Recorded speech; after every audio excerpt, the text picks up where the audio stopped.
नमस्कार, मी वृषाली पाटील. आपण बघत आहात एक्सप्रेस न्यूज मराठी. ग्रामीण भागातील तरुण बेरोजगार तरुणांसाठी रोजगार मेळावा. उमरखेड महागाव तालुक्यात असे रोजगार मेळावे घेतल्यास तरुणांना रोजगाराच्या संधी उपलब्ध होतील, साहेबराव कांबळे यांनी सांगितले. जानेवारी 13 रोजी गावंडे महाविद्यालयात आयोजित करण्यात आलेल्या भव्य रोजगार मेळाव्यात तब्बल 2439 युवकांनी सहभाग नोंदविला, तर रात्री उशिरापर्यंत मुलाखतीची प्रक्रिया सुरूच होती.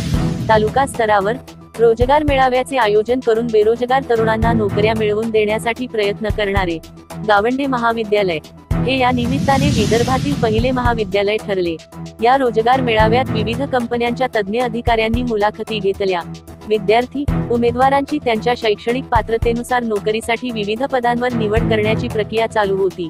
अगदी छोटेखानी पार पडलेल्या कार्यक्रम प्रसंगी यवतमाळ जिल्हा अखिल कुणबी समाज संस्थेचे अध्यक्ष तथा संत गाडगेबाबा अमरावती विद्यापीठ सिनेट सदस्य व यवतमाळ जिल्हा परिषदेचे माजी अर्थ व बांधकाम सभापती राम देवसरकर, सचिव डॉक्टर यादवराव राऊत, सामाजिक कार्यकर्ते साहेबराव कांबळे, महाविद्यालयाचे प्राचार्य डॉक्टर माधवराव कदम, प्राध्यापक डॉक्टर धनराज तायडे, उपप्राचार्य, पर्यवेक्षक, प्राध्यापक, शिक्षकेतर कर्मचारी आणि मुलाखत देण्यासाठी आलेले उमेदवार उपस्थित होते.